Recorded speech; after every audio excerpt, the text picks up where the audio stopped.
अब बुलडोजर की जद में है जौहर यूनिवर्सिटी, आप इसको किस ढंग से देख रहे हैं? उस यूनिवर्सिटी को अगर किसी तरह से भी नुकसान पहुंचता है तो मैं समझता हूँ लाखों नहीं करोड़ों हिंदुस्तानियों की आरजुओं का, उनकी तमन्नाओं का खून होगा। क्या आजम खान का नाम यूनिवर्सिटी से जुड़ा हुआ है? ये बड़ी वजह है बुलडोजर चलवाए जाने की? कुछ तो मजबूरियां रही होंगी, यूं कोई बेवफा नहीं होता। क्या आपको भी किसी तरह का डर है? क्या आजम खान का नाम जुड़ा है? जब इतना बड़ा प्रोजेक्ट होता है, एशिया की इतनी बड़ी, तो उसमें भी कुछ ना कुछ कोई भूल चूक हुई। गजनवी और गौरी के बाद किसी ने हमला किया है राम जी के घर पर, रामपुर शहर में। ये दूसरी बड़ी गलती होगी कि राम जी के नाम पर बसे हुए शहर में आपके उनसे ताल्लुकात अच्छे नहीं रहे या आप बहुत मुखर नहीं है इस मामले में? योगी आदित्यनाथ ने ये साफ साफ कहा है कि जिन्होंने राम भक्तों का खून बहाया वो राम मंदिर की बात ना करें। राम की मर्यादा का ख्याल नहीं किया और अभी तक चोर नहीं पकड़े गए। क्या वजह है? आप बात तो सारी करते हैं, नाम लेने में घबराते हैं। देखिए आप तो नहीं जा रहे समाजवादी पार्टी छोड़ के? कोई ये कह रहा था 3 शादियां हुई हैं, 4 शादी हुई है, 5 शादी तक की बात की गई। अखिलेश यादव क्या रथ यात्रा निकालने जा रहे हैं? जो होगा वो सब सामने आ जाएगा बहुत जल्दी। उत्तर प्रदेश चुनाव में समाजवादी पार्टी और कांग्रेस साथ आएंगे क्या? अखिलेश यादव जी और राहुल जी बताएंगे।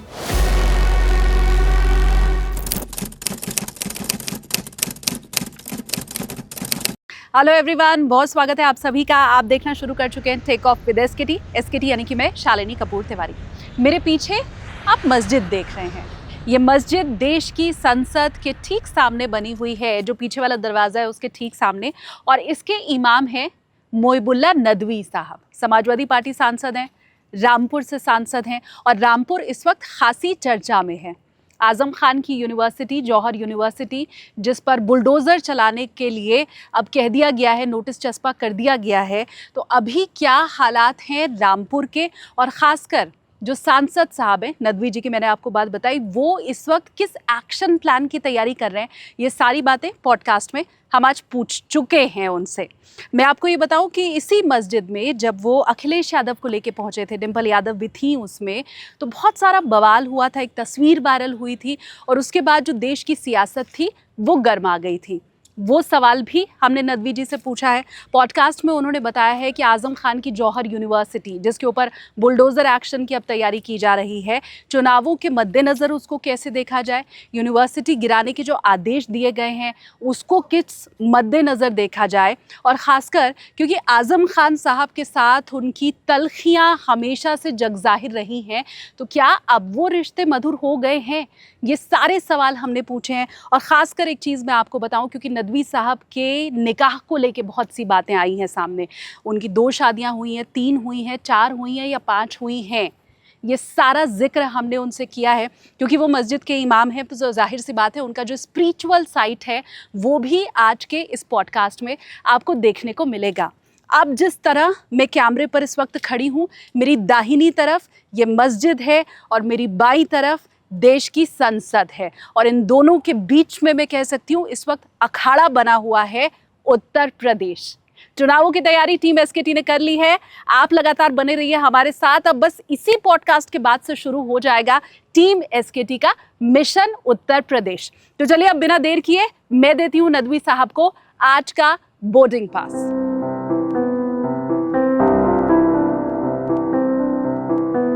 तो रामपुर से सांसद मोइबुल्ला नदवी साहब इस वक्त हमारे साथ हैं। देखिए, उनसे बात करने की मैं कह सकती हूँ 2 बड़ी वजह है। उत्तर प्रदेश में चुनाव है, पूरे देश की नज़र है।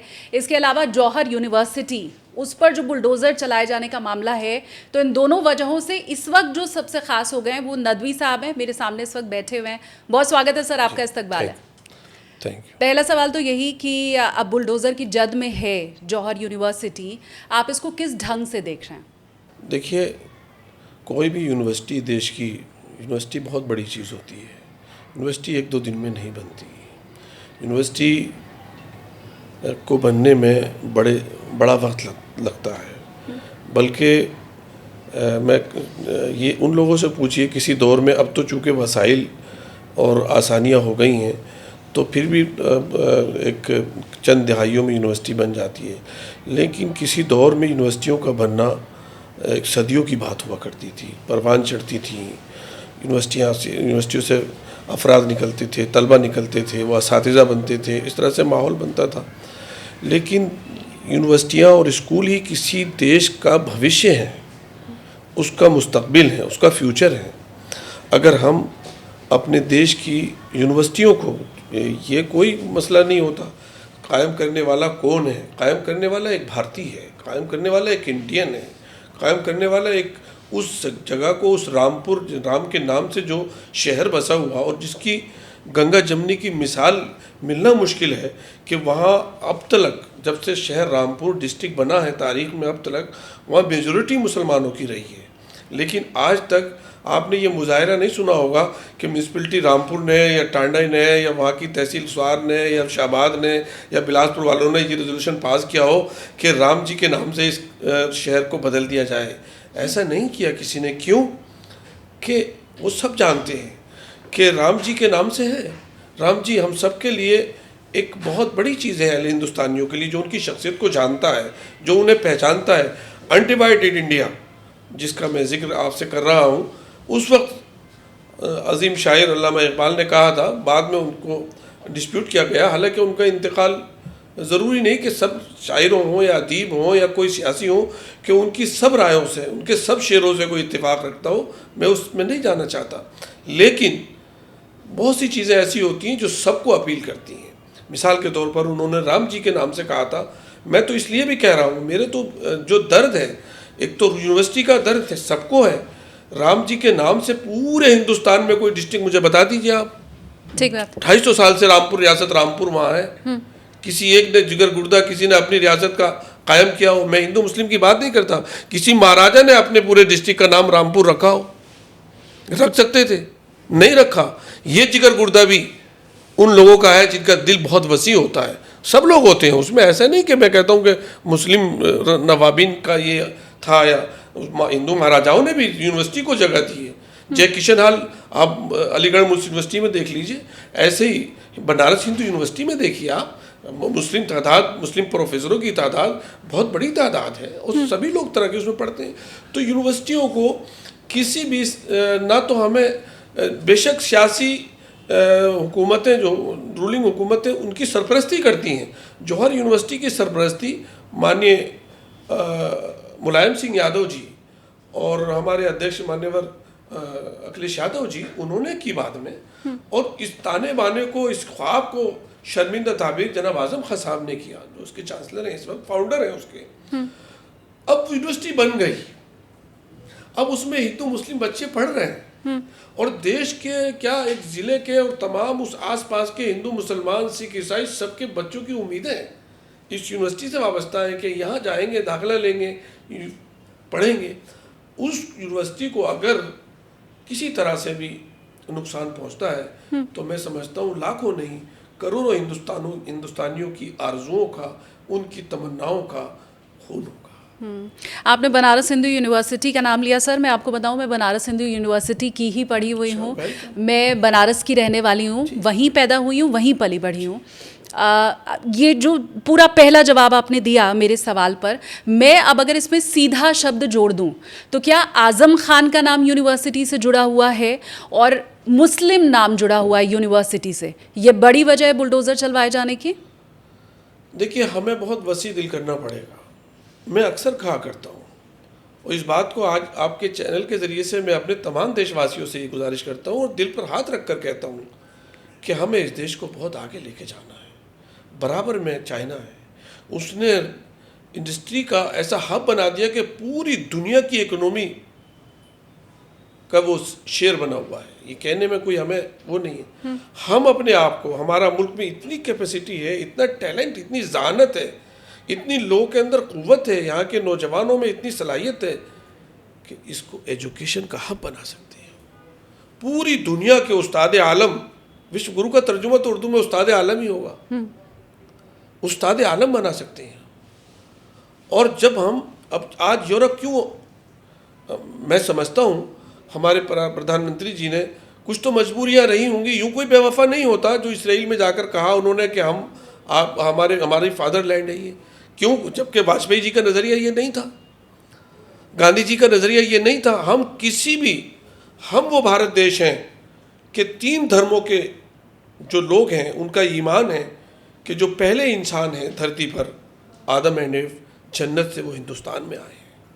मेरी अपनी आप इत्तेफाक ना करें, बहुत से भाई मेरे इत्तेफाक इस तरह से करें या ना करें, लेकिन मेरी अंदर की आत्मा ये कहती है कि हिंदुस्तान के लिए सम्मान और इज़्ज़त और वक़ार दुनिया के हर शख्स के दिल में होता है। इसलिए होता है कि उनका पूर्वज, उनके सबसे 3 धर्मों के अकॉर्डिंग तो सबसे पहला इंसान, सबसे पहले जिससे इंसानियत चली है वो हिंदुस्तान में आए थे। तो मैं कह सकता हूँ कि हिंदुस्तानियत का सबसे पहला घर अगर कोई है तो मेरा देश भारत है।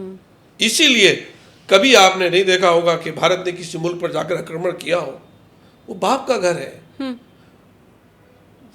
वो माँ का घर है, वो सबकी माँ का घर है, वो सबके बाप का घर है।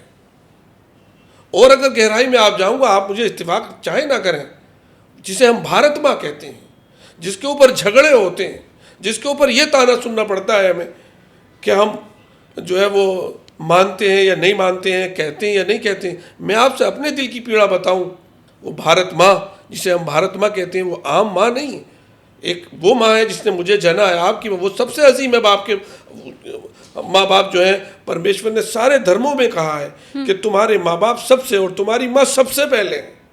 लेकिन जिसे भारत माँ हम कहते हैं वो भारत के लोगों की ही माँ नहीं है, वो सारी इंसानियत की माँ है। मैं कहता हूँ मेरे पास उसके लिए दलील है। वो क्या दलील है? पूरी दुनिया में एक ही शहर है जो ग्रैंड मदर के नाम से कहा जाता है, जद्दा।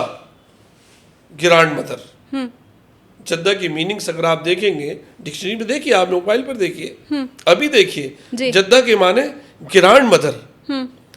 वो ग्रैंड मदर वो भारत में आई थी और उस वक्त हमारी सरहदें इराक, ईरान, सऊदी अरब सबसे मिली हुई थी। आज भी उनकी लंबी सी कब्र है, सबसे ज़्यादा इतनी बड़ी, वो हज़रत आदम, हज़रत ईव जिन्हें हम कहते हैं। तो भारत की माँ वो है हज़रत हव्वा, जो तमाम इंसानियत की माँ है।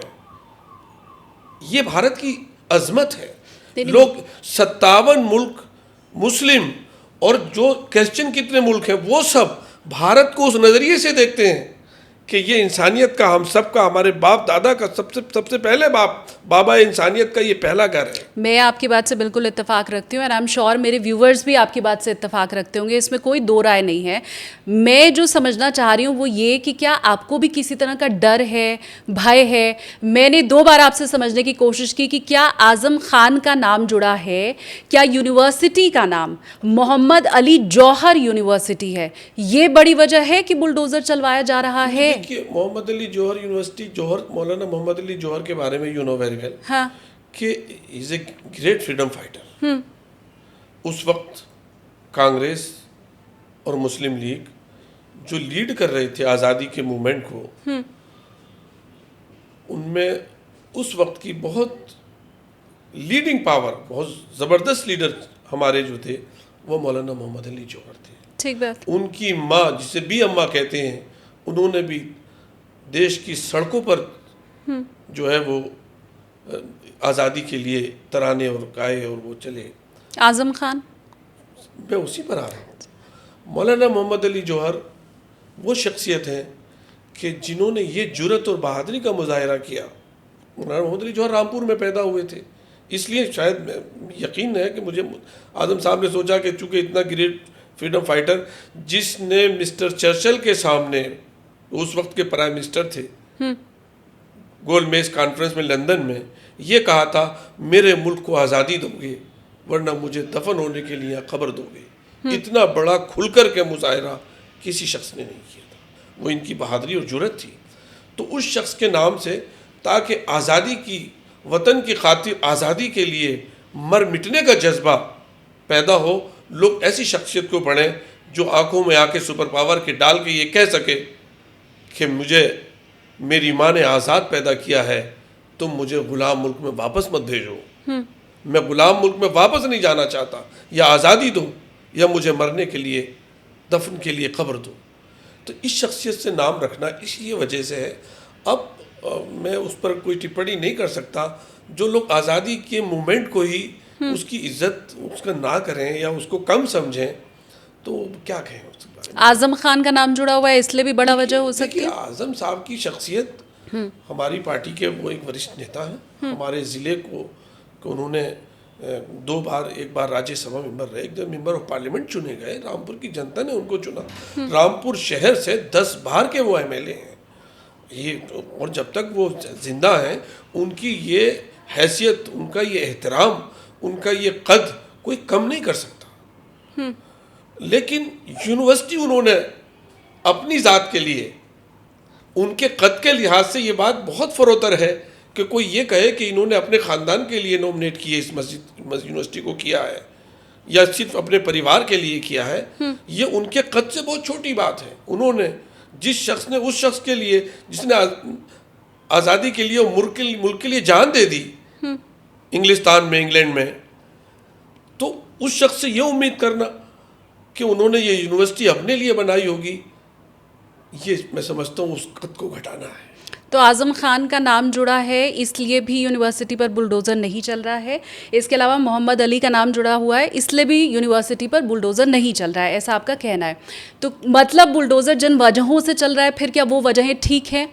नहीं, देखिए, मैं ये नहीं कह रहा किस वजह से। ये तो वो चलाने वाले, और अभी तो चला भी नहीं है, और इंशाल्लाह मुझे उम्मीद है कि चलेगा भी नहीं। नोटिस चस्पा हो गया है। नोटिस ठीक है, नोटिस का जवाब भी देगी यूनिवर्सिटी अपने जो उनके कानूनी तौर पर वो हैं। लेकिन कुछ चीज़ें इतनी बड़ी यूनिवर्सिटी में, किसी भी यूनिवर्सिटी में कहीं पर भी रह जाती हैं। हमारे पार्लियामेंट की अब नई तामीर हुई, पानी टपक गया, पत्थर गिर गया ऊपर से, और तो इसमें कमी हो जाती है। इंजीनियरों से भी कमी होती है, नक्शा बनाने वालों से भी कमी होती है। और जब इतना बड़ा प्रोजेक्ट होता है एशिया की इतनी बड़ी, तो उसमें भी कुछ ना कुछ कोई भूल चूक हुई, या फिर वो जवाब देंगे उसका। लेकिन यूनिवर्सिटी को घिराना, मैं समझता हूँ कोई भी भारतीय और कोई भी हिंदू मुसलमान ये नहीं चाहेगा कि अपने देश में बनी हुई यूनिवर्सिटियों के ऊपर वो अपनी आंखों से चलता हुआ बुलडोजर देखे और उसका दिल दुखी ना हो। ठीक है। हाँ। आजम साहब की बात आप बार बार कर रही हैं। आजम साहब की शख्सियत से पूरे तौर पर आप मेरी शख्सियत से मुत्तफिक नहीं हूँ। सारे मेरे मुक्तदी नमाज़ पढ़ते हैं, 22 साल से मैं नमाज़ पढ़ाता हूँ। और बहुत से लोग जो है बेचारे नहीं मुझे लाइक करते होंगे अंदर से बहुत सी चीज़ों से, लेकिन नमाज़ पढ़ते इमाम मानते। तो ऐसे किसी शख्स की कुछ नज़रिया हो सकता है, कुछ आदत हो सकती है, कोई मिजाज हो सकता है, किसी शख्स को पसंद नहीं आता हो, या उसमें कोई कमियों से पाक तो हम कहते हैं ईश्वरदूत होते हैं, जिन्हें ईश्वर अपनी निगरानी में बनाता है और तरबियत देता है। लेकिन मैं समझता हूँ कि यूनिवर्सिटी को बीच में लाना, वो मुझे ऐसा लगता है कि शायद मुल्क की तारीख़ में गजनवी और गौरी के बाद किसी ने हमला किया है देश की इस हज़ारों साल की तहजीब से जुड़ी हुई जो शख्सियत है राम जी के घर पर, उसको डाइवर्ट करने के लिए किसी जौहरी की तलाश थी और मिल गया जौहर जी उस मुद्दे को भटकाने के लिए। हाँ। तो ऐसा मुझे लगता है कि ये मुद्दे को भटकाने के लिए ये एक सिलसिला जो है लोगों को मिल गया है। उन्होंने कहा इस पर सारी, इस हार में सारे जवाहरात जुड़े हुए हैं, नाम भी रामपुर। लेकिन ये सोच लीजिए वही लोग हैं जिन्होंने राम के नाम पर आस्था का ख्याल नहीं रखा, उसकी मर्यादा, पुरुषोत्तम जिनको कहा गया है, उनकी इज्जत और वक़ार का ख्याल नहीं रखा। अगर रामपुर शहर में ये दूसरी बड़ी गलती होगी उन लोगों की कि राम जी के नाम पर बसे हुए शहर में, मैं समझता हूँ इस मेरा कलेजा नहीं है कि ये बात कह सकूँ मैं कि, लेकिन बहरहाल जो आप कह रहे हैं बड़ी गलती है। लेकिन बड़ी गलती इस तौर पर कि जैसे गलती वो है कि राम जी के घर में चोरी हो गई, तो ये अगर खुदा न खास्ता ऐसी कुछ हुआ तो ये ऐसे ही होगा कि वो तो अभी उसके लिए ऐसा IT बैठी है और चेक कर रहे हैं, लेकिन उसमें देर भी नहीं होनी चाहिए थी। बहुत बड़ी बात है मैडम, आप गौर कीजिए, ये गौर कीजिए। आप उन भारतीयों से पूछिए, मैं मिला हूँ, मैं दुबई गया, मैं बाहर कभी यूरोप तो गया नहीं था, मुझे कोई ज़्यादा तमन्ना रहती है, लेकिन मैं गल्फ़ वगैरह में जाता हूँ, हिंदू मुसलमान सबसे मिलता हूँ। दुबई वगैरह गया और भी एक आध दो जगह गया, जो भारतीयों के दिल में हिंदुस्तान की अजमत है बैठी हुई, कितनी चोट पहुंची होगी जिन भारतीयों ने वहाँ से पैसा भेजा होगा राम जी के लिए। मैं राम मंदिर पर डिटेल में आपसे चर्चा करूंगी सर, क्योंकि जाहिर सी बात है उत्तर प्रदेश में चुनाव है और ये बड़ा मुद्दा है। राम जी के मामले से यूनिवर्सिटी, रामपुर की यूनिवर्सिटी को अलहदा नहीं कर सकते। हाँ, नाम जुड़ा हुआ है।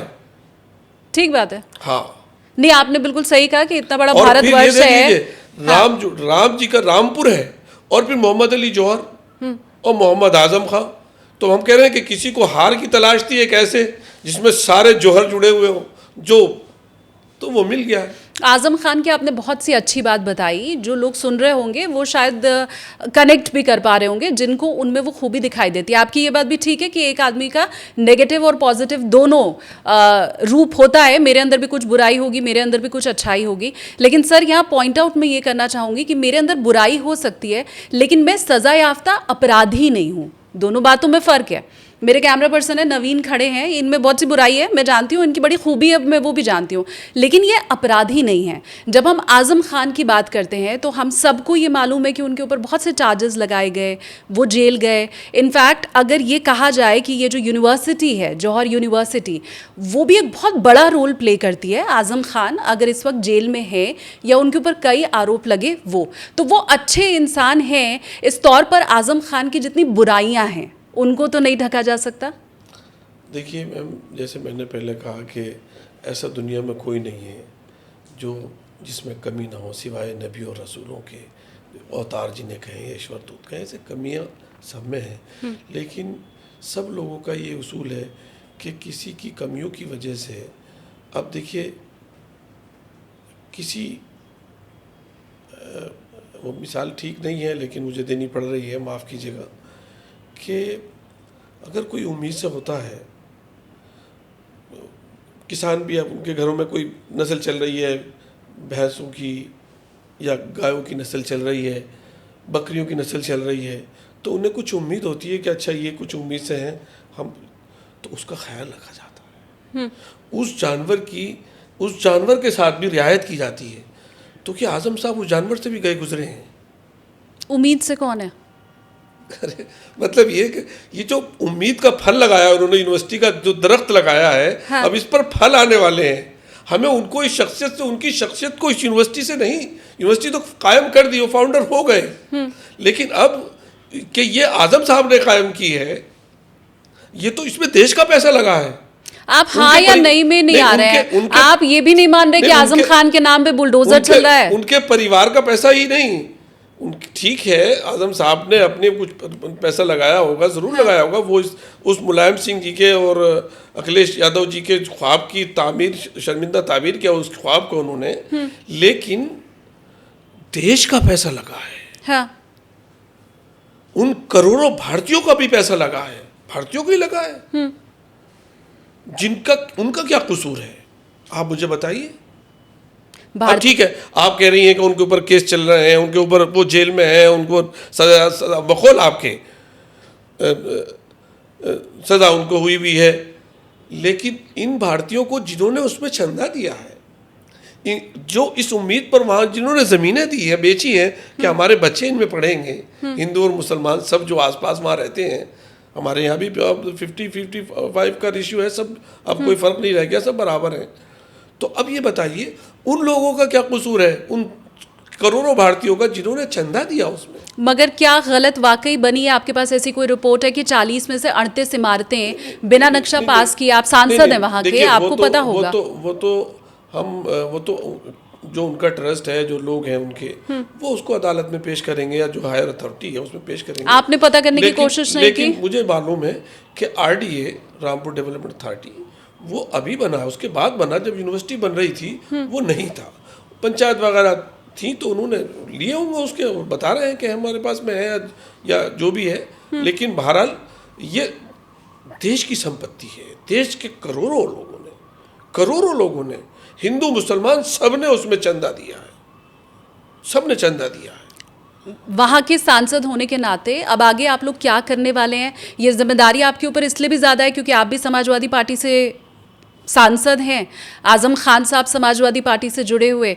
जब नींव रखी गई तब मुलायम सिंह यादव की सरकार थी, जब मुझे लगता है कि उसको दर्जा दिया गया उस समय अखिलेश यादव थे, वो ही वहाँ पर पहुँचे भी थे उद्घाटन करने। तो क्योंकि आपकी सरकार में ही शिलान्यास हुआ, वो बना, अब जो है बुलडोज़र चलाने की बात कही जा रही है, तो वहाँ के सांसद होने के नाते आप क्या कदम उठा रहे हैं?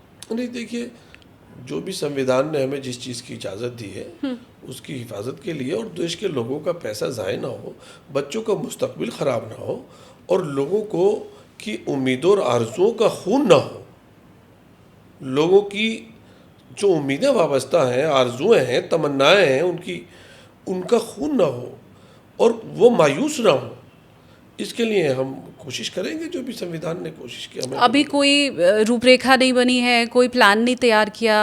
नहीं भाई, किसी ने आपसे कांटेक्ट किया हो कि सर आप आइए, थोड़ा धरना प्रदर्शन करें, कुछ करें, ऐसा कुछ है? नहीं, देखिए, धरना प्रदर्शन पे तो स्टूडेंट बैठे हुए हैं। कल हम जंतर मंतर पर कहकर आए हैं, जंतर मंतर पर हमने जिक्र किया। हमने कहा देखिए, एजुकेशन सिस्टम की इस्लाह होना बहुत ज़रूरी है, इसके सुधार की कोशिश होना बहुत ज़रूरी है।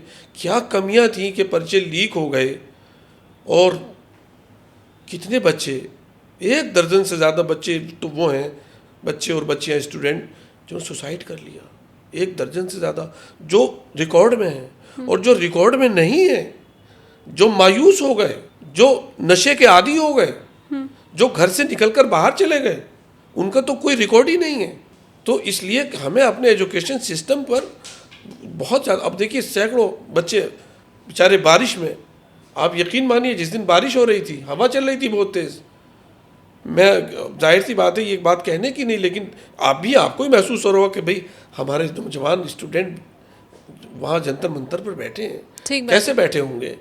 कल परसों एक दिन मैं गया, देख कर आया, हालचाल पूछ के, कल भी हम गए थे, उससे पहले भी। तो जाहिर सी बात है कोई आसान काम नहीं है, तो कुछ तो मजबूरियां हैं जो सड़कों पर हैं लड़के। मैं बच्चों से अलग से बात करूंगी, आपकी बात से मैं 100% सहमत हूं कि शिक्षा व्यवस्था में सुधार होने की ज़रूरत है। पेपर लीक जो हो रहा है, भविष्य जो युवाओं का ख़राब हो रहा है, वो रोकने की ज़रूरत है।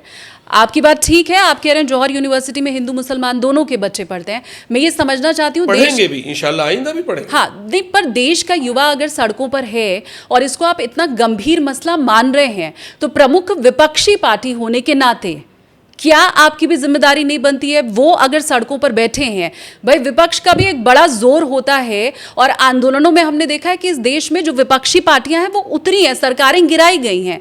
जौहर यूनिवर्सिटी पर इसीलिए मैंने पूछा, प्रमुख विपक्षी दल समाजवादी पार्टी और उसी की यूनिवर्सिटी में तो कहूंगी।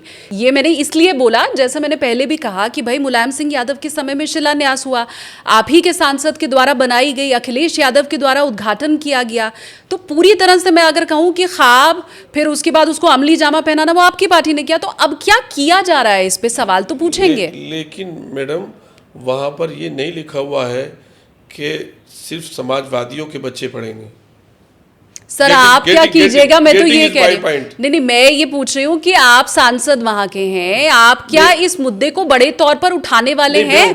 चुनाव आ रहा है जी। मैं देखिए चीज़ तो उठाने की क्या, ये तो दिलों की आवाज़ है। मैं बोलूँ, कोई ना बोले, इससे कोई फ़र्क नहीं पड़ता। ये तो हज़ारों, जैसे राम जी के घर में चोरी हुई, अब इस मसले को कोई भुला ही नहीं सकता। क्यों कि एक लंबा अरसा लगा। वो एक अलग मसला है, उसमें बहुत सारे मसले हैं, उन पर हम नहीं जाना चाहते अभी। लेकिन राम जी की शख्सियत पर लोगों को शक नहीं था, लोगों को राम जी की शख्सियत पर एतराज़ नहीं था। लोग ये कह रहे थे कि भाई एक इबादत खाने को मुस्मार करके मत बनाओ, यहाँ इतनी बड़ी शख्सियत के नाम पर आप काम करने जा रहे हो, ऐसा मत करो। लेकिन जब बन गया, आप जिस तरह से बना, सुप्रीम कोर्ट ने एक रास्ता निकालने की कोशिश की, लेकिन जितनी तकलीफ मस्जिद के मुकद्दस इबादत खाने के गिरने से लोगों को हुई, मजहबी लोगों को, मजहबी लोगों से मेरी मुराद सिर्फ ये नहीं कि मैं और सिर्फ जो है जितने भी किसी भी धर्म के मजहबी लोग, वो इस चीज़ से दुखी हुए हैं, और जितने भारतीय दुखी हुए हैं। और हम आपके चल के ये भी कहते हैं कि किसी भी रिलीजियस मैटर में अब ये संस्थाएं, उनमें इंटरफेरेंस गवर्नमेंट को नहीं करना चाहिए। अच्छा, उसकी बेहतरी के लिए गवर्नमेंट स्कीमें बनाकर दे। मैं अगले मुद्दे पे फिर बढ़ती हूँ सर, इस स्टेटमेंट के साथ कि अभी फिलहाल आप लोगों के पास इसका कोई रोड मैप नहीं है या आप सड़कों तक तो इस लड़ाई को नहीं ले जा रहे। जौहर यूनिवर्सिटी वाला जो मुद्दा है उस पर धरना प्रदर्शन या किसी तरह बहुत बड़ा इसके ऊपर कोई कदम फिलहाल समाजवादी पार्टी का या आपका नहीं है, इस पर यहाँ इसको एंड करके फिर अगले मुद्दे पे भी हम चलते हैं। I am not all Samajwadi party, मैं एक समाजवादी पार्टी का एक सिपाही हूँ। हाँ, समाजवादी पार्टी अब सारे इन हालात पर नज़र रखे हुए हैं। माननीय अखिलेश यादव जी हाँ, मिनट मिनट की रामपुर से भी खबर ले रहे हैं, हम लोगों से भी पूछ रहे हैं, सब चीज़ें उनके हर अपने पार्टी के मेंबर्स के बारे में, वहाँ क्या चल रहा है उसकी कॉन्स्टिट्यूंसी में, उन सब की चीज़ें भी खबर रखते हैं। तो आपको रोका गया है? नहीं, रोका क्यों गया, किस चीज़ से रोका गया? आप सांसद हैं सर वहाँ के, मैं तो बिल्कुल उम्मीद कर रही हूँ, मैं तो बच्चों के साथ इस मामले में आपके साथ हूँ। मैं तो उम्मीद कर रही हूँ कि आप वहाँ बच्चों के साथ बैठिएगा, यूनिवर्सिटी पर बुलडोजर ना चले। नहीं, देखिए हम सबकी, सारे हिंदुस्तानियों की ये कोशिश और ख्वाहिश है, उनकी दिली आरजू है कि यूनिवर्सिटी ऐसे ही रहे और तरक्की करे। तो कुछ अखिलेश यादव ने आपको कहा नहीं, कोई आदेश नहीं दिया है कि ये करो? भाई हम जो आवाज़ उठा रहे हैं, हाँ, तो पार्टी की वजह से, तो प्लेटफॉर्म से उठा रहे हैं, और पार्टी जो है वो किसी भी यूनिवर्सिटी के लिए, लेकिन जब यूनिवर्सिटी बन गई अब तो वो देश की यूनिवर्सिटी है। अब वो समाजवादी से और आजम साहब से उसको जोड़ करके इसलिए उसको निशाना बनाया जाए तो मैं समझता हूँ मुनासिब नहीं है। जब कोई चीज़ चलने लगी तो वो सबकी है और देश के लोगों का पैसा लगा है। समाजवादी इस देश की पार्टी है, आजम साहब इस देश के एक शहरी हैं। मैं अब सीधा सवाल अगर आपसे पूछूं कि आजम खान साहब इसमें जुड़े हुए हैं, उनका नाम जुड़ा हुआ है और आपके उनसे ताल्लुकात अच्छे नहीं रहे, ये कहा जाता है, क्या ये एक बड़ी वजह है कि आप बहुत मुखर नहीं है इस मामले में? नहीं, देखिए मुखर क्यों नहीं, शायद ये कहना वो है कि कोई जाति किसी चीज़ से कोई मामूली कोई चीज़ हो सकती है, लेकिन यूनिवर्सिटी से किसी का थोड़ी झगड़ा है। सबके सामने आजम खान साहब ने कहा था कि कौन है, मैं नहीं जानता नदवी साहब को। अगर यूनिवर्सिटी को तोड़ने की बात आई, खुदा न खास्ता, तो मैं उस यूनिवर्सिटी का एक स्टूडेंट हूँ, चाहे वाइस चांसलर कोई पहचाने या ना पहचाने चांसलर, किसी भी यूनिवर्सिटी को, देश की किसी भी यूनिवर्सिटी को तोड़ने की बात आएगी तो मैं उसी तरह से लड़ूंगा जिस तरह से जौहर यूनिवर्सिटी के लिए लड़ूंगा। तो बुलडोजर चलने का वेट हो रहा है और उसको प्रोटेक्ट करने के लिए वैसे ही आवाज उठाऊंगा जैसे उसका एक स्टूडेंट पढ़ने वाला उठाता है। चांसलर साहब पहचाने ना पहचाने उससे कोई फर्क नहीं पड़ता। मतलब 15 दिन का जो समय दिया गया है, उसके बाद जब बुलडोजर पहुंच जाएंगे तब आप वहां पर पहुंचेंगे? नहीं, ऐसा कुछ नहीं है, बराबर में अपने हमारे लोग टच में हैं और हम मिनट की खबर रख रहे हैं और जाएंगे भी इंशाल्लाह, बहुत जल्दी जाकर दौरा करेंगे। आजम खान साहब से आपकी आखिरी बार कब बात हुई या कब मुलाकात हुई? नहीं, ये एक अलग मामला है, हमारे सीनियर है, पार्टी के नेता हैं। हाँ। और कैसे संबंध हैं जी? आपके कैसे संबंध है उनके साथ? अच्छे संबंध, ठीक संबंध जैसे होते हैं वैसे हैं। उन्होंने कहा था कौन नदवी मैं नहीं जानता, आपने कहा था आजम खान नहीं जानेंगे तो क्या हमको कोई जानता नहीं है? हम इतने लाख लोगों का प्रतिनिधित्व कर रहे हैं, तो तलखियां तो दोनों तरफ से सबने देखी है, मैं नहीं कह रही। देखिए वो तलखियां, फ्रेंडली फाइटिंग वो हर पार्टी में होता है। फ्रेंडली फाइटिंग वो हर पार्टी में होता है। हाँ। वो ये इसका मकसद ये नहीं होता कि जो देश हित में किए गए काम हैं उनसे हम पीछे हट जाएं। देश हित में किए गए कामों के लिए और जिससे हिंदू मुस्लिम सब समाज जुड़ा, देश का समाज जुड़ा हुआ हो, हिंदुस्तानी समाज यूनिवर्सिटियों से जुड़ा हुआ है, उस समाज में ये सब नहीं देखा जाता।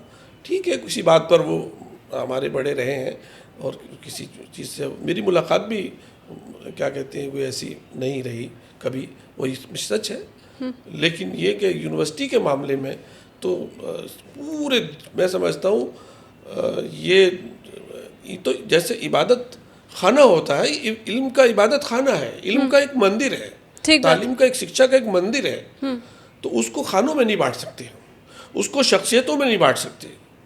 अब मान लीजिए सर सैयद साहब ने यूनिवर्सिटी कायम की, चले गए, मदन मोहन मालवीय जी ने यूनिवर्सिटी कायम की, इतनी बड़ी ज़बरदस्त यूनिवर्सिटी बनारस यूनिवर्सिटी कायम की, लेकिन वो लिख कर नहीं गए हैं कि सिर्फ हिंदू भाई पढ़ेंगे, मुसलमान पढ़ते हैं, कितने पढ़ रहे हैं, कितने लोगों ने फैज़ उठाया, यूनिवर्सिटी में पढ़ रहे हैं।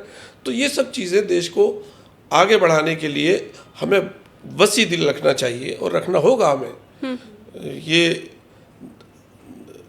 पनपने की बातें नहीं होती, बढ़ने की बातें वसी दिल आला ज़रफ़ी से होती हैं। अखिलेश यादव जब आजम खान साहब से मिलने गए थे, आपको नहीं लेके गए थे, बरेली में आपको छोड़ दिया गया था, क्या वजह रही उसके पीछे? अरे देखिए, इस वक्त तो आप यूनिवर्सिटी की बात करें और मुझे यूनिवर्सिटी के लिए कुछ और बताइए कि मुझे और अच्छे से क्या फाइट करना चाहिए, उसके लिए कैसे आवाज़ उठानी चाहिए, मुझे बताइए कि कैसे मैं अपने हर सवाल अवॉइड कर रहे हैं आप। जी जी, हर सवाल अवॉइड कर रहे हैं। जो माजी है, जो पास्ट होता है, पास्ट को कभी नहीं देखना चाहिए, मुस्तकबिल को देखना चाहिए। अगर पास्ट को हम देखेंगे तो फिर ज़िंदगी और मुश्किल हो जाएगी किसी की भी। ये बड़े बड़े फ़लसफ़र ने लिखा है। ऐसे ही एक बड़ी गलत परंपरा हमारे देश में शुरू की जा रही है कि लोग हिस्ट्री को रिपीट करना चाह रहे हैं। हिस्ट्री को कभी रिपीट नहीं करना चाहिए। हिस्ट्री तो हिस्ट्री बन जाती है, उसको उसमें जाना, अपने ज़ख्मों को कुरेदना और अपने फ्यूचर को, अपने भविष्य को मुश्किल बनाना होता है। कौन इतिहास दोहराने की कोशिश कर रहा है? कोई भी। ये तो एक सवाल आपने जो किया पिछले सालों का, तो मैं उस पर मुझे याद आया, ये बात याद आ गई, चूँकि आप एक बहुत पढ़ी लिखी माशाल्लाह जर्नलिस्ट हैं, तो मैं उस पर मैंने अपने आप के किसी भी, ना तो किसी शख्स के लिए उसका माजी को इतना फ़ायदेमंद होता है, न किसी की हिस्ट्री, किसी भी चीज़ की हिस्ट्री को। हिस्ट्री से अच्छी चीज़ें लीजिए, आगे को बढ़िए। जो बड़े लोग होते हैं ना, जो पब्लिक फिगर होते हैं, उनका ना भूत उनका पीछा छोड़ता है ना भविष्य पीछा छोड़ता है। हम आम किसी शख्स ने पहले क्या किया वो थोड़ी पूछते हैं। आप सांसद वहाँ के हैं और पुराने सांसद से रंजिश दिखाई दी, इसलिए सवाल मैंने पूछा। लेकिन आपने कहा यूनिवर्सिटी के मामले पर ही बने रहने के लिए, तो पूरे अदब के साथ ससम्मान में ये कह रही हूँ कि बोलते हैं कथनी और करनी में फ़र्क नहीं होना चाहिए। आपकी कथनी और करनी में रामपुर के लोग भी फिर देखेंगे कि क्या फ़र्क दिखाई दे रहा है। मैं तो उम्मीद कर रही थी रामपुर में आके मैं आपका पॉडकास्ट करती। आप शायद 2 दिन पहले मुझे अगर इस समय वहां बैठे होते जौहर यूनिवर्सिटी में। आपकी वजह से रुका मैडम, मैं आज जुमे के बाद नहीं, ये तो मैं मानती 2 घंटे आपकी वजह से लेट हुआ। हाँ। कि मुझे रामपुर जाना था और सबसे पहले मैं वहीं जाता, मैंने इत्तला भी करा। 2 दिन देर नहीं हो गई? नहीं, अभी तो ऐसी कोई देर नहीं, मुझे हालात, मुझे इल्म है। कोई ऐसी, जो लोग, हम लोग जहाँ बैठे हैं अपने मुल्क में बैठे हैं, हमारे मुल्क के लोग हैं जो हुकूमत कर रहे हैं। ऐसा नहीं कि हम दुश्मन मुल्क में बैठे हों कि रातों रात वहाँ बम्बार्ड हो जाएगा और उसकी यूनिवर्सिटी के भवनों को गिरा दिया जाएगा, रातों रात बिल्डोजर आ जाएंगे। क्यों आ जाएंगे? देश के लोगों ने बनाया, देश के लोगों ने कुर्बानियाँ दी हैं। हमें देश के सिस्टम पर एतमाद है, हमें संविधान पर एतमाद है। हम क्यों घबराएंगे? हम क्यों घबराएंगे? फिर बुलडोजर चलने के बाद आप लोग ही कहते हैं कि धर्म देख के बुलडोजर उत्तर प्रदेश में चलाया जाता है, नाम देख के चलाया जाता है। अरे वो हो रहा है, ये भी हकीकत है, इसको भी नहीं कर सकते। लेकिन इतना अभी अंधकार नहीं है कि इतनी अजीम जो जिन लोगों ने कुर्बानियाँ दी हैं और उसके ऊपर एकदम से ऐसा किया जाए, ऐसा अंधकार अभी नहीं है और ना होगा हमारे वतन अजीज में। आपके पास कोई बीच का रास्ता है? मैं चाहती हूँ अगर इस पॉडकास्ट के जरिए कोई सुझाव पहुँच सके कि अगर वाकई वो कब्जा की हुई ज़मीन पे बनाई गई यूनिवर्सिटी है और वाकई अगर 40 में से 38 भवन ऐसे हैं जो बिना नक्शा पास किए बनाए गए हैं, तो भी क्या बुलडोज़र के अलावा कोई दूसरा विकल्प होना चाहिए जिससे न्याय भी मिल सके, एक तस्वीर पेश हो सके और कोई रास्ता निकले? नहीं, देखिए, संवाद जो है, मुज़ाकरा, आपस में इफ़हाम व तफ़हीम, एक दूसरे की अंडरस्टैंडिंग से रास्ते निकलेंगे। अब ये तो ट्रस्ट के लोग जानेंगे, इंतज़ामिया जानेगी, जो लोग वो करने वाले हैं, नोटिस दे रहे हैं, वो जाने, दूसरे लोग जाने, बीच का कोई रास्ता निकले। लेकिन हाँ, हमारा एक जनप्रतिनिधि होने के नाते रामपुर की आवाम ने हमें चुना है, तो रामपुर की आवाम के लिए क्या बेहतर है, उनके मुस्तकबिल के लिए ये सोचना और ये करना, उसके लिए आवाज़ उठाना, उसके लिए खड़ा रहना, ये मेरा एक फ़र्ज़ बनता है। इसको मैं निभाने के लिए हर तरह से तैयार हूँ, जो भी कुर्बानी देनी पड़े। एक दूसरी, वहाँ पर हमारे ज़िले में कोई अस्पताल नहीं है, एक भी मेडिकल कॉलेज नहीं है, एक भी मेडिकल कॉलेज नहीं है। लोग दिल्ली तक आते आते मर जाते हैं। कितने लोग चले गए होंगे। मैंने पार्लियामेंट में भी आवाज़ उठाई कि भाई यूपी बड़ा प्रदेश है, यहाँ कई एम्स खुल रहे हैं। रामपुर डिस्ट्रिक्ट एक रामपुर यूपी के मिड में है, बीच में है, उसके बराबर में बड़े बड़े डिस्ट्रिक्ट हैं। बरेली है, बदायूं है, मुरादाबाद है, संभल है, उधम सिंह नगर मिला हुआ है, नीचे जो पहाड़ से नीचे का एरिया, उन लोगों के लिए सहूलत है आने का। अगर वहाँ एम्स खुल जाए तो मैं समझता हूँ ये लोगों की, करोड़ों लोगों की, और जहाँ कॉमन लोग रहते हैं, सारे देश के लोग हैं, सारा, बल्कि ये जो तराई की पट्टी है हमारे रामपुर के और पीलीभीत और बरेली के, ये जो पट्टी है मुरादाबाद रामनगर की, इसमें तो सिख समुदाय के लोग भी पार्टीशन के बाद, चूँकि वहाँ से माइग्रेशन होकर के आए, तो अच्छी खासी तादाद है उन हजरात की भी। ईसाई हजरात भी रहते हैं और हिंदू मुस्लिम तो सैकड़ों साल से रहते ही हैं। एक से एक का चूल्हा मिला था पहले, घर तो अब भी मिला हुआ है, खेत अब भी मिला हुआ है। ठीक है, अब उत्तर प्रदेश चुनावों के ऊपर अगर मैं आऊँ, क्या तैयारी है? बहुत पहले मैंने एक पोस्टर देखा था जब मैं दिल्ली की तरफ जा रही थी, तो किसी समाजवादी पार्टी कार्यकर्ता ने ही लगाया होगा कि इतने दिन शेष, दिन लिखा हुआ था, इतने दिन शेष आ रहे हैं अखिलेश। तो मैंने तो ये पोस्टर आज के 2 महीने पहले देख लिया था। अब 2 महीना और आगे बीत चुका है, तो जाहिर सी बात है रणनीति और बन चुकी होगी। क्या तैयारी है चुनावों की? देखिए, माननीय अखिलेश यादव जी ने सबसे पहले किसी को विज़न दिया जाता है, किसानों को विज़न दिया, स्टूडेंट्स के लिए उन्होंने कहा कि हम पहले भी हमने लैपटॉप बांटे थे, हम स्कूल खोलेंगे, बंद नहीं करेंगे। मौजूदा सरकार हमारी स्कूलों को बंद कर रही है। कल परसों भी मेरे पास में फ़ोन आया कि साहब दूसरा स्कूल जो शिफ्ट किया जा रहा है वो बहुत दूर है, इस प्राइमरी स्कूल में ही आप जो है वो डीएम साहब से कह दीजिए कि हम इसमें ही पढ़ लेंगे। देखिए, हमारे यहाँ अभी गुर्बत बहुत है, पूरे देश में गुर्बत बहुत है, गाँवों में, ग्रामीण क्षेत्रों में बहुत गुर्बत की वजह से बच्चे नहीं पढ़ पाते। हमें उन गरीब बच्चों को पढ़कर वो दुनिया में कहीं जाएंगे, भारत ही का झंडा उठाएंगे। इवन अभी कुछ दिन पहले जब फिलीपींस से प्राइम मिनिस्टर आए थे और मोदी जी ने भी उनको बहुत वेलकम किया, तो वो आजमगढ़ के उनकी जनरेशन थी, कभी कभी माइग्रेट हो गए होंगे। अभी जो है वो बरतानिया में ब्रिटेन के जो प्राइम मिनिस्टर थे वो हिंदुस्तान के थे, और क्या कहते हैं, तो जो हिंदुस्तानी यहाँ से चले भी जाएंगे पढ़ करके, हमारे देश से अगर जहाँ भी जाएंगे, उनकी आत्मा अपने देश के लिए ही रहती है, मोहब्बत रहती है, उसको ख़त्म नहीं कर सकता कोई। तो मैं समझता हूँ कि एजुकेशन सबका हक है, ये कागज़ों में राइट टू एजुकेशन ना रह जाए, बल्कि ये ज़मीन पर पहुँचे, और इसे वर्गों में और फ़िरक़ों में नहीं बांटा जा सकता। एजुकेशन सबके लिए है, सबके उम्र, और एजुकेशन उस हेल्थ, गरीबों के लिए हेल्थ और एजुकेशन अगर मिल जाए तो अपना बेचारे खुद करते रहेंगे। वो अपने यहाँ नहीं मिलेगा तो बराबर के कहीं देश में चले जाएंगे, यूरोप में चले जाएंगे, किसी देश में चले जाएंगे, खुद कुछ कर लेंगे। और गुर्बत को सबसे ज़्यादा दूर कोई चीज़ कर सकती है, शिक्षा कर सकती है। तो हम शिक्षा के अब मंदिरों को बंद करेंगे तो कैसे देश तरक्की करेगा, कैसे गुर्बत दूर होगी? पॉडकास्ट जब हम करते हैं तो जो हमारे मेहमान होते हैं उनसे कुछ व्यक्तिगत सवाल भी होते हैं। आप लगातार नमाज़ पढ़ा रहे हैं और लोग इतना अदब से आप नमाज़ पढ़ाते हैं, वो पढ़ते भी हैं। मैं ये समझना चाह रही हूँ कि अचानक से राजनीति में आना वो कैसे हुआ आपका? नहीं, देखिए, इसमें मेरा कोई कमाल नहीं है, मेरी शख्सियत कोई ऐसी शख्सियत नहीं है। आप एक आम जैसी, आपसे भी कम शख्सियत होगी। ये सिर्फ हमारे बुज़ुर्गों की दुआएं और माननीय अखिलेश यादव जी का अखलाक, उनके मिनर ने मुझे बहुत मुतासिर किया। मैं फ़ैसला लेने में अगर कोई और होता उनकी जगह तो शायद नहीं करता, मस्जिद में ही रहता, लेकिन उन्होंने जिस तरह से मुझे हौसला दिया कि आप कि अच्छे लोगों की, मैं अच्छा नहीं हूँ लेकिन अच्छा होने की दुआ करता हूँ ऊपर वाले से, कि सियासत में आइए आप और लोगों को वो करिए। तो मुझे उनके मिनर ने बहुत मुतासिर किया। फिर मुझे मालूम हुआ कि ये मुझे ही नहीं सभी को करते। अच्छा, वो इज़्ज़त तो सभी को देते हैं। तो ये मुझे और अच्छा लगा। इसीलिए आपने देखा होगा कि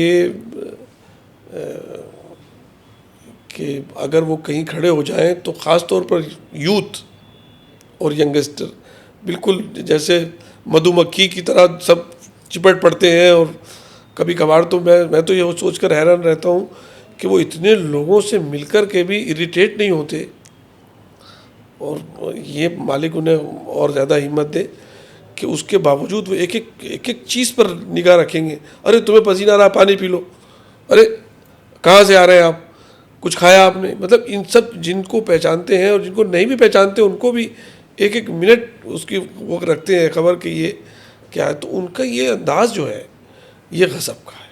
खास से प्रभावित आप दिखाई दे रहे हैं अखिलेश यादव से। उनकी शख्सियत ऐसी है। मुझे ये बताइए, क्योंकि संसद के बिल्कुल करीब वो मस्जिद है जहाँ पर आप नमाज पढ़ाते हैं, तो मैं ये ऐसी गेस कर रही हूँ कि वहाँ तो हर पार्टी के सांसद आते होंगे। हाँ, फिर कैसे समाजवादी पार्टी में ही जाना हुआ? ये इसका ही जवाब था। हाँ। देखिए, हमारे समाजवादी एक लीडर मरहूम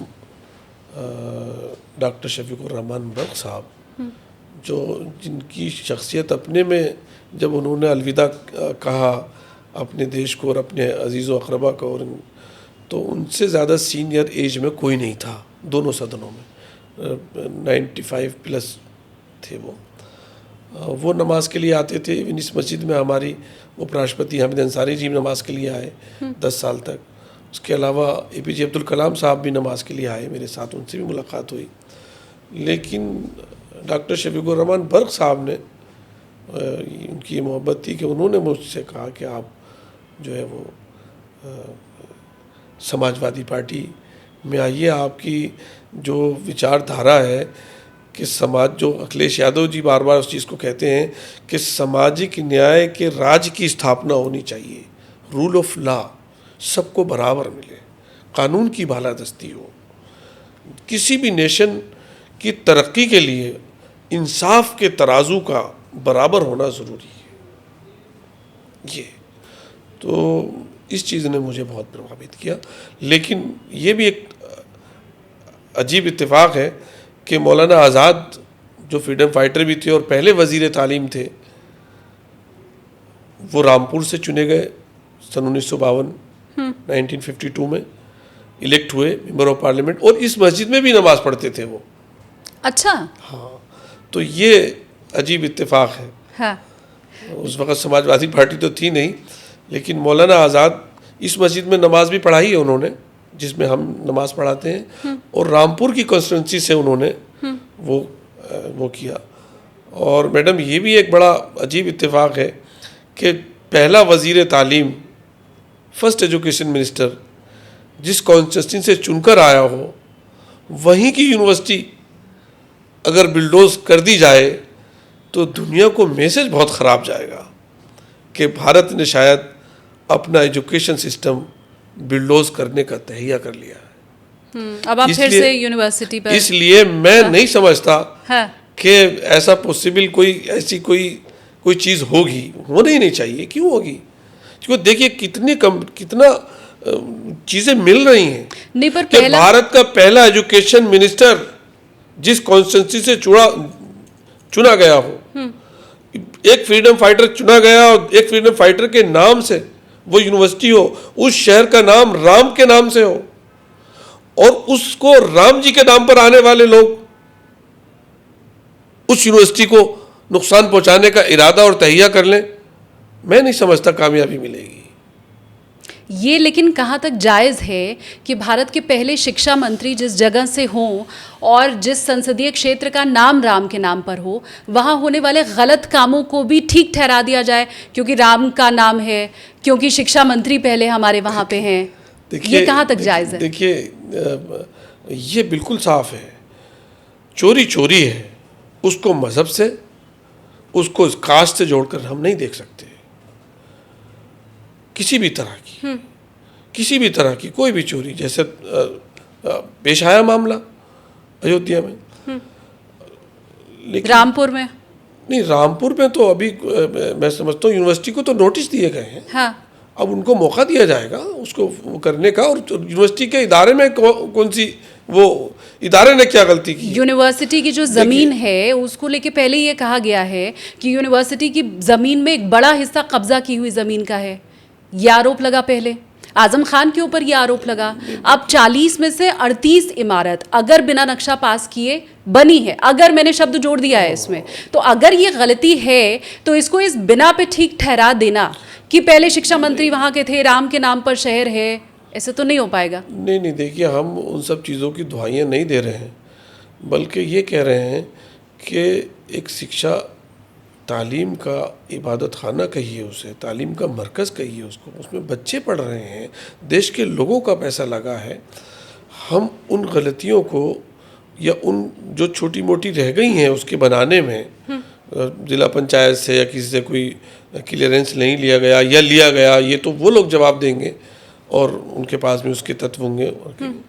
तो इस बिना पर उजलत में कोई फैसला कर बैठें जिससे देश के बच्चों का, जिससे एक ऐसा मैसेज वो हो और ऐसा नुकसान करें हम जिसमें करोड़ों लोगों ने देखिए, इबादत डोनेशन जब करता है आदमी तो किसी उम्मीद पर करता है, वो ऊपर वाले के लिए करता है।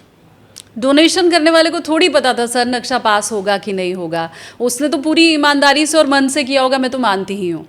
देखिए, ये तो टेक्निकली चीज़ें हैं, ये तो ट्रस्टी बताएगा, उसको तो हम उसका पढ़ने के बाद में ठीक बात। लेकिन जो है हम तो सिर्फ इतना करते हैं कि देश की किसी भी यूनिवर्सिटी को गिराना ये देश के हित में नहीं है। मैं यूनिवर्सिटी का मुद्दा छोड़ चुकी थी, आपने कहा तो मैं वापस आ गई। अब मैं फिर इधर से आगे का रुख करती हूँ। हम क्योंकि टेक ऑफ करते हैं तो मुझे लगता है अभी हम ऑटो पायलट मोड में इस वक्त चल रहे हैं। मुझे आप ये बताएं कि जो आपकी मस्जिद है उसी को लेके एक तस्वीर बड़ी वायरल हुई थी, अखिलेश यादव अंदर पहुंचे थे, डिम्पल यादव पहुंची थी, इकरा हसन भी थी तस्वीर में, फिर बड़ा बवाल हुआ। आप वहाँ पर नमाज पढ़ाते हैं संसद के बिल्कुल बगल में। मैं व्यूवर्स को बताऊं अगर वो भूल गए हो तो वो मस्जिद है, घर भी तो अगल बगल ही रहा होगा, मस्जिद में क्यों लेके गए तमाम सांसदों को? नहीं, देखिए, वो बहुत पहले जब हम पॉलिटिक्स में भी नहीं आए थे, एक मर्तबा मिले थे और अभी बात भी नहीं हुई थी इसके आने के लिए, तो हमने दावत दी थी कि आप हमारी मस्जिद का कभी विज़िट करें, आप आएँ। तो अध्यक्ष जी को वो चीज़ याद आई, तो टाइम था उस वक्त, बोले चलिए चलते हैं। हमने जब दावत दी हमने कहा सर विज़िट कर लीजिए, तो चलते हैं। तो एक इत्तेफाकिया तौर पर आ गए।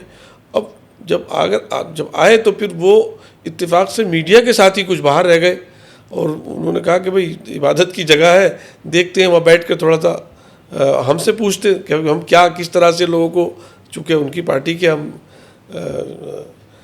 पार्टी के मेंबर हैं, तो सब साथी साथ में थे और भी पार्लियामेंट मेंबर थे, तो उन्होंने जानकारी के लिए भी आप किस तरह से कैसे यहाँ क्या करते हैं, किस तरह से मस्जिद है, एक हिस्टोरिकल मस्जिद है जहाँ हमने बताया फ़खरुद्दीन अहमद साहब आए हैं, मरहूम जो late president of India Zakir Hussain साहब ने भी नमाज़ पढ़ी है, कितने नजीब रज़ाक साहब मलेशिया के प्राइम मिनिस्टर जो मोदी जी ने जिन्हें चीफ गेस्ट बनाया था 2016 में, उन्होंने भी नमाज़ पढ़ी, मैंने पढ़ाई।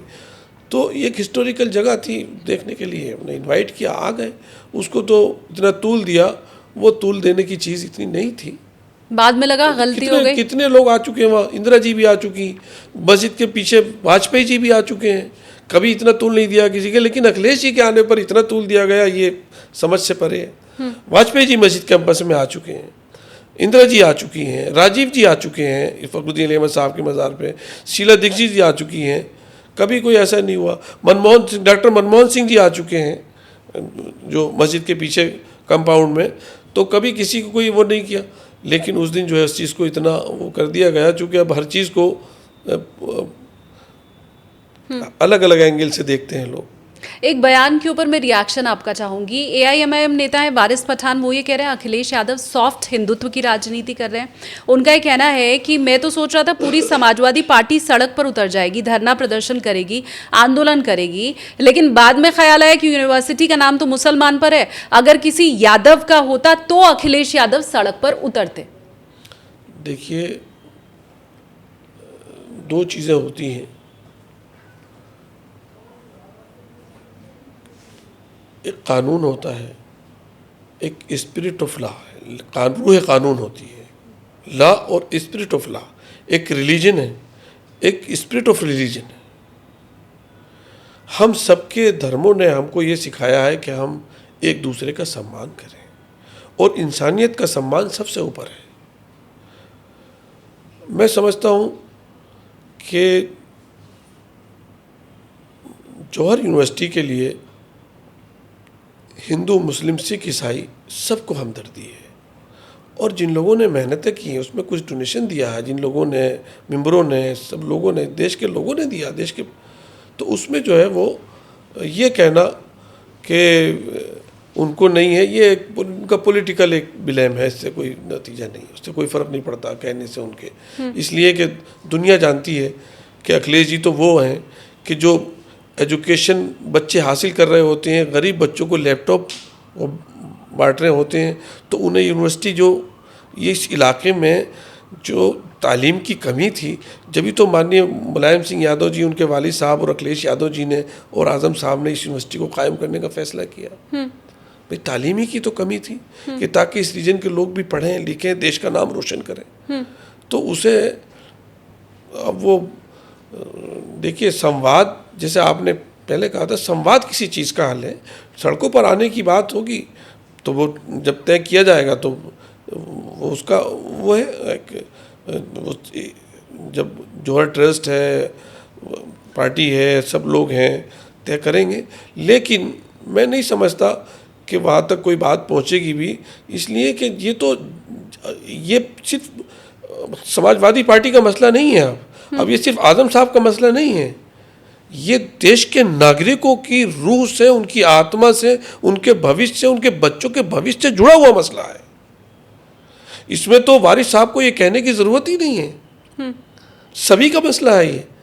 तो सभी अपनी लड़ाई खुद लड़ें? नहीं, सभी लोग अपने तरीके से प्रयास करेंगे इसके लिए कि यूनिवर्सिटी रहे, यूनिवर्सिटी में अच्छे से चले, कानून के मुताबिक चले, और अगर कहीं कोई कमी, कोई खामी छूट गई है उसको पूरा कर लिया जाए, संवाद के ज़रिए से पूरा कर लिया जाए। उसके लिए भी ज़ाब्ते और कानून मौजूद हैं हमारे यहाँ। उत्तर प्रदेश चुनाव में समाजवादी पार्टी और कांग्रेस साथ आएंगे क्या? ये तो माननीय अखिलेश यादव जी और राहुल जी बताएंगे। ये मैं इसलिए पूछ रही हूँ क्योंकि एक तरफ तो वारिस पठान साहब का जो बयान था वो मैंने आपको बताया, उधर जो कांग्रेस है उनके इमरान मसूद साहब भी ऐसी बातें कर रहे हैं कि समाजवादी पार्टी तो बस मुसलमानों का वोट लेना जानती है, उनके लिए सामने नहीं आती है। जो सामने आता है, इमरान मसूद साहब खुद के लिए कह रहे हैं कि जो सामने आता है उसको फिर पीछे लगा दिया जाता है उसके लोगों को। नहीं, देखिए, मैं किसी भी इस सिलसिले में कोई बात नहीं कहना चाहता, इसलिए कि मुझे तो यही उम्मीद है कि जो राहुल जी ने कहा है और जो माननीय अखिलेश यादव जी हमारे कह रहे हैं कि अभी हमारा उनसे वो है, और ये माननीय अखिलेश यादव जी और राहुल जी तय करेंगे, और जो वो तय करेंगे उसको सब पार्टी पूरी मानेगी उसको। ठीक बात, लेकिन आपके हिसाब से किसी का साथ लेना चाहिए विधानसभा चुनावों में, या समाजवादी पार्टी अकेले ही काफी है? देखिए, मैं तो एक रिलीजियस आदमी, मैं चाहूँगा ऊपर वाले का साथ लेना चाहिए। जिसको उसका साथ मिल जाएगा, हाँ, बस वही काफी है। तो आपको फिर कैसे समझे? उसकी जनता उसकी है, हाँ, तो कोशिश करनी चाहिए कि जनता खुश रहे, ऊपर वाले का साथ रहे, उसकी कृपा रहे, उसकी मेहरबानी रहे।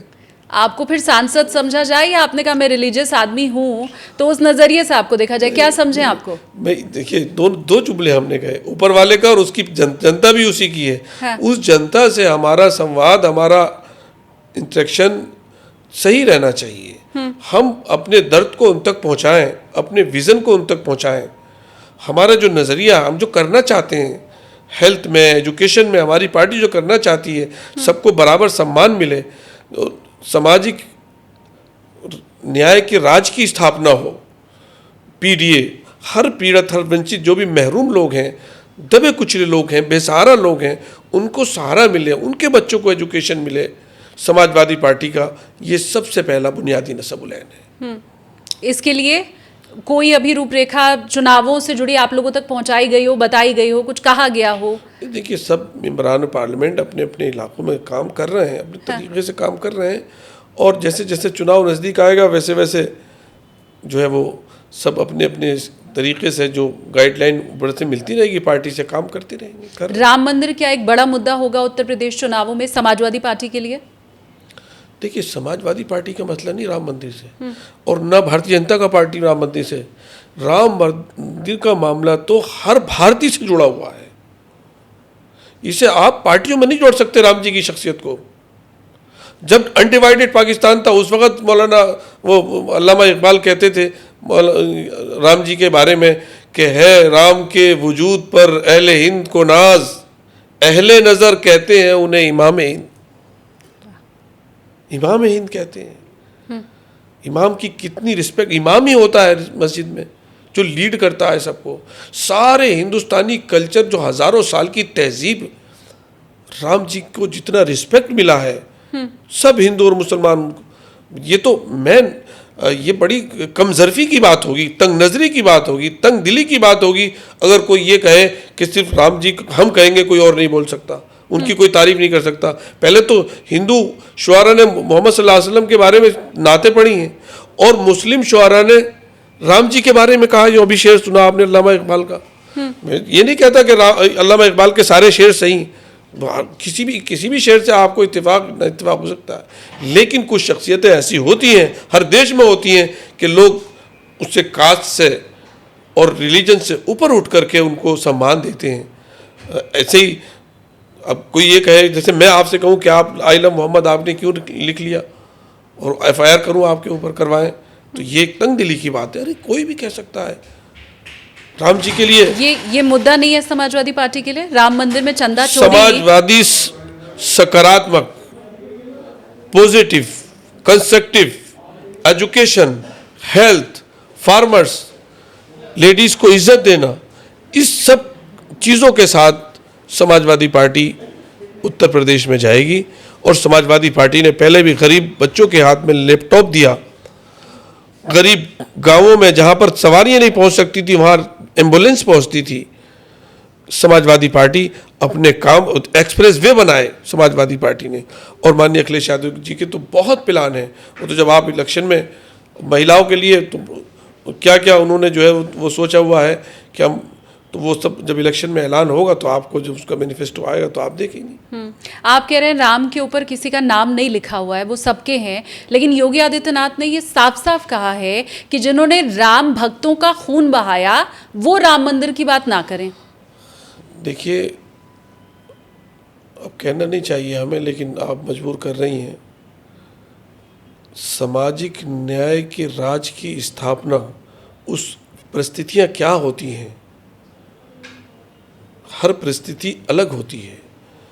और उस वक्त दोनों अदालतों में, माननीय सुप्रीम कोर्ट की अदालत में दोनों हुकूमतों ने, उत्तर प्रदेश की गवर्नमेंट ने भी हलफनामा दिया हुआ था और सेंट्रल गवर्नमेंट ने भी हलफनामा दिया हुआ था कि हम इस इबादत खाना जो मौजूद था वहाँ से, कि ये अभी जब तक कोर्ट का सम्मान था, जहाँ जिस समाज में अदालतों का एहतराम ना हो, वो नहीं समझ सकते कि अदालतों का एहतराम क्या चीज़ होती है। अदालतों से करोड़ों नहीं बल्कि सारे देशवासियों की उम्मीद जुड़ी होती है। ये लोग किस मुंह से कहते हैं? इनके ज़माने में तो जजों ने आकर के, सुप्रीम कोर्ट के साथ साथ जजों ने आकर कह दिया कि हम आज़ाद नहीं हैं। वो तो कहेंगे ही ये, वही लोग कहेंगे ये। साथ साथ जजेस आकर कह रहे हैं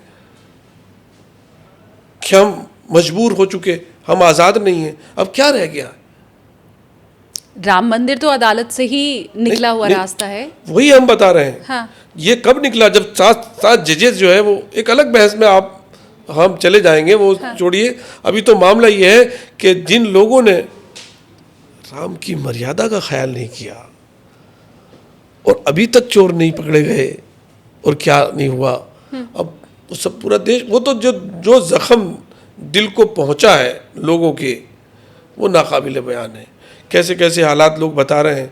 हमारे ताल्लुक़ वाले कई लोग आए कहाँ से कि उनके जो है वो लोगों, घर की सारी लेडीज़ ने अपने जेवरात इकट्ठे किए, उसकी ईंट बनाई, ईंट बनवा के वहाँ अयोध्या भेजी और वो गायब हो गई। अब बताइए, आंखों के उनके आंसू, बच्चियों के गुल्लके, बच्चियों ने अपनी, मासूम बच्चों ने अपनी राम जी के नाम पर पैसे इकट्ठे किए, वो दे दिए।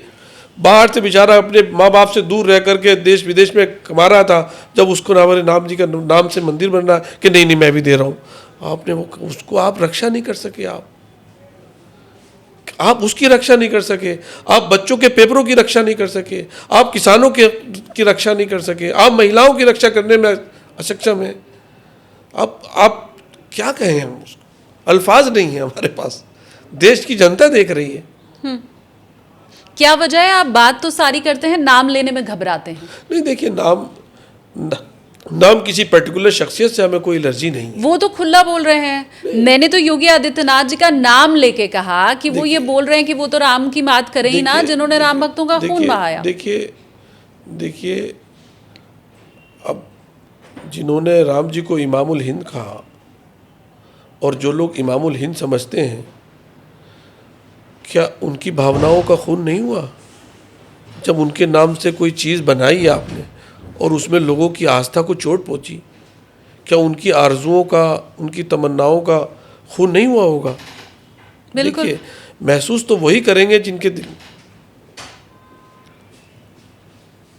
फिर भी ये नशा मुद्दा पिला के गिराना तो सबको आता है, मजा तो जब है गिरतों को थाम ले साकी। धर्म का नशा पिला करके लड़वाना सबको आता है, लेकिन साकी वो है, लीडर वो है जो गिरतों को थाम ले, उनको सहारा दे, उनको खड़ा कर दे, उनकी नस्लों को एजुकेशन दे दे, उन गरीबों को इलाज दे दे जो बेइलाज मर रहे हैं। बीजेपी धर्म का नशा करवा के लड़वा रही है। मैं किसी का नाम नहीं ले रहा। फिर वही बात, मैं तो कह ही रही हूँ आप किसी का नाम नहीं ले रहे। क्या वजह है? कोई भय है? नहीं नहीं नहीं, नाम देखिए, इल्म की एक खुसूसियत ये भी है कि वो उसको चांस है वापस आने का, सुधरने का, उसको भी एक इज्जत देने का कि आप नहीं कर रहे हैं, आपको नज़रिया, आपने जो सोच, किसी ने जो सोच डाल दी आपके जहन में वो गलत है, आप गलत नहीं हैं, आपका नज़रिया गलत हो गया है। ठीक है। अखिलेश यादव क्या रथ यात्रा निकालने जा रहे हैं? जो होगा वो सब सामने आ जाएगा बहुत जल्दी, आप 2-3 दिन में आने वाले हैं। मैं तो मान के चल रही हूँ कि आप सांसद हैं रामपुर के, और इतने खास सांसद हैं अखिलेश यादव के कि आजम खान नहीं चाहते थे, जो खबरें थी, बावजूद इसके आपको टिकट भी दिया गया, आप जीते भी। देखिए, अगर तो आप तो बड़े फेवरेट हैं अखिलेश यादव के, वो तो आपसे डिस्कस करते होंगे, मैं ये मान के चल रही हूँ। देखिए जी, फरमाइए। नहीं, आप बताने वाले हैं मुझे। रथ यात्रा निकाल रहे हैं अखिलेश जी? नहीं, यात्राएं भी निकलेंगी, और यात्रा तो हमारी निकल गई। कौन सी? हमें खबर नहीं है कौन सी यात्रा। अब तो लोग जौहरियों को ढूंढ रहे हैं। जी अच्छा, ये बताइए, ओम प्रकाश राजभर ये कह रहे हैं कि समाजवादी पार्टी में मॉनसून सत्र में एक बड़ी टूट होने वाली है। आप तो नहीं जा रहे समाजवादी पार्टी छोड़ के? ये राजभर जी को शायद पार्लियामेंट के मेंबर तो नहीं रहे ना, तो फिर रहने दीजिए। जी, पर उनके पास अंदर की खबर है, मैं तो सीधा पूछ रही हूँ, आप टूट के जा रहे हैं समाजवादी पार्टी से? कोई एक बंदा इंशाल्लाह नहीं जाएगा। चुनावों के वक्त तो हम देखते कोई नहीं जाएगा। हैं बीजेपी की ओर खिंचे चले जाते हैं लोग। कोई नहीं जाएगा। एक शख्स नहीं जाएगा। हाँ। समाजवादी पार्टी एक वाहिद ऐसी पार्टी है कि जिसमें मैं समझता हूँ सारे लोग किसी भी वक्त अपने पार्टी के लीडर से और एक दूसरे की जो लीडरान हैं आपस में कोई भी किसी वक्त किसी से मिल सकता है, बात कह सकता है, डिस्कस कर सकता है, उसको सम्मान मिलता है, तो क्यों जाएगा? बहरहाल ये बड़ा दावा आपका है। अब लैंडिंग की तरफ आगे बढ़ते हुए आखिरी सवाल मैं आपसे ले रही हूँ। अभी तक मेरे पॉडकास्ट में कहीं भी क्रैश लैंडिंग नहीं हुई है। हम तो ऐसे ही पॉडकास्ट करते हैं कि भाई अगर कोई नाराज़गी हो गई तो क्रैश लैंडिंग हो सकती है। अब आखिरी सवाल आपकी इजाज़त के साथ, आपके विवाह को लेकर कई तरह की खबरें थी। कोई ये कह रहा था 3 शादियाँ हुई हैं, 4 शादी हुई है, 5 शादी तक की बात की गई। अब क्योंकि मैं डायरेक्ट आपसे मुखातिब हूँ तो आप इस विषय पर जो भी कहना या बताना चाहें। देखिए, ये एक पर्सनल सवाल है, लेकिन जब आपने पूछा ही है तो मैं हकीकत आपको 2 लफ्ज़ों में बता दूं। मेरी पहली शादी मेरे माता पिता ने, मेरे वालिदैन ने संभल रामपुर से की थी, और उससे मेरी 2 बेटियां हैं, आज भी अलीगढ़ यूनिवर्सिटी में पढ़ती हैं माशाल्लाह वो। और मेरी जो भी शादियां, एक शादी और हुई थी, वो भी मेरे माता पिता ने की थी। मेरे उनसे एक बेटा है, आगरे में है वो, उनसे मेरा जो फैमिली कोर्ट में चल रहा है मामला, लेकिन उनसे अलहदगी हो गई है। 10 साल हो गए, 11 साल हो गए। और फिर मेरे माता पिता ने इस दुनिया से जाने से पहले, चूँकि मेरे साथ 2 बच्चियाँ थीं, उनका भविष्य मुझसे जुड़ा हुआ था, तो उनकी वजह से उसी ख़ानदान से मेरे माता पिता ने शादी की। उनसे मेरी 2 बेटियाँ हैं, मेरी वाइफ घर में है, और कभी मैंने एक से ज़्यादा कभी मेरी कोई वाइफ नहीं रही, एक ही वाइफ। और मेरे ये शादी का मामला तो माता पिता करते हैं, तो मेरी माता पिता ने कहा है। इसमें मेरी बच्चियां हैं, अल्हम्दुलिल्लाह मेरे 5 बच्चे हैं। 2 बच्चे यूनिवर्सिटी में पढ़ती हैं, अलीगढ़ यूनिवर्सिटी में, और 2 बच्चे बराबर में स्कूल है यहाँ। एक सेंट कोलम्बस में बेटा पढ़ता, मोहम्मद अली नाम है उसका, और एक अहमद मोहिब छोटी बेटी इसमें पढ़ती हैं। और ये मेरे 5 बच्चे हैं, एक बच्चा उनके कहते बहुत मुख्तसर सी लाइफ है मेरी। अब बाकी लोग क्या कहते हैं, कितना कितना पॉलिटिकल लाइफ में एक दूसरे पे इल्ज़ाम दर इल्ज़ाम चलते रहते हैं, तो अब सबको जवाब भी नहीं दिया जाता और जवाब देने का भी मौका है। तो पॉजिटिव ही काम इतने हैं कि उनकी तरफ ही नहीं पूरा कर पा रहे, तो किसी की निगेटिविटी का क्या जवाब देंगे। अब और तक क्या आप ज़रूरत है? हैबिचुअल हो गए होंगे जी। इन तमाम तरह के जो र्यूमर्स रहते हैं या आरोप रहते हैं, क्योंकि पब्लिक लाइफ में ये होता है। जी। जो बड़े लोग हैं उनके नहीं, मैं जीवन बहुत छोटा आदमी हूँ। मैं अब बहुत तक छोटा आदत पड़ गई है इन चीज़ों की। जी, मैं बहुत छोटा आदमी हूँ, बिल्कुल बिल्कुल, बहुत कुछ बहुत धन्यवाद नदवी Thank you, साहब, thank आपने you, हमें इतना बहुत समय शुक्रिया, दिया बहुत और शुक्रिया, बहुत शालीनता के साथ मैं अरे कहूँगी नहीं। मेरे हर सवाल का आपने जवाब दिया। बहुत शुभकामनाएं आपको। thank you, आने वाले समय में उत्तर प्रदेश में चुनाव है, बहुत लंबी लड़ाई रामपुर की भी आपको लड़नी है। बहुत शुभकामनाएं आपको। थैंक यू, धन्यवाद। Thank you, welcome.